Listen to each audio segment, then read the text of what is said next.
अहो गेल्या वेळेला जे विरोधी लोकसभेचे उमेदवार होते संजय मामा शिंदे तेच आता इकडे आहेत ना.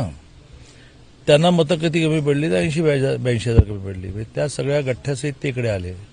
म्हणजे मोहिते साहेब म्हणजे विजयसिंह दादा गेले, धैर्यशील मोहिते गेले, बाळादादा गेले.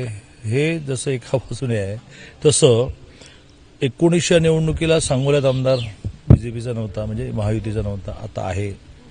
1900 लोकसभेला करमाळ्याला संजय मामा जे आहेत ते बरोबर नव्हते, ते आता अजितदादांबरोबर आहेत. 1900 निवडणुकीला माढ्याचे आमदार बबनदादा शिंदे नव्हते, ते आता बरोबर आहेत. त्यामुळे गेल्या वेळेपेक्षा खूप गोष्टी ॲडिशन झाल्यात. मग विषय कुठे येतो? एखादे गेले पण 4 आले.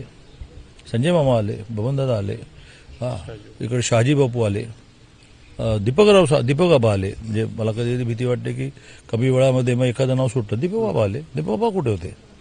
दीपक आबा आले, शहाजी बापू होते पण आमदार नव्हते. संजय मामा आले, बबनदादा आले. इकडे 6 पैकी 5वा मतदारसंघ आमचा मानखटाव, जिथे जयाभाऊ आहेत. आणि जरी निंबाळकर कुटुंबियांनी मोहितेंना साथ द्यायचे ठरवले असेल तसं करणार नाहीत. ते खूप हुशार राजकारणी आहेत आमचे रामराजे. त्यांना त्यांचंही भविष्य कळतं ना. आणि बरेच आहेत म्हणजे त्यांचे कोणीतरी इकडे आहे, कोणीतरी तिकडे आहे, असं करत सगळे महायुतीतच आहेत.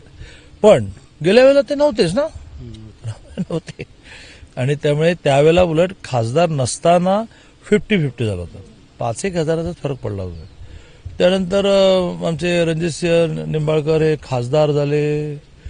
मग फलटण पंढरपूर ट्रेनचा विषय असू दे, मग जे कटापूर असू दे, केवढे विषय मार्गी लावले. म्हणजे मग ते आता फलटणला प्लसमध्ये जातील की मायनसमध्ये जातील हे क्लिअर गणित आहे की ही वन वे आहे.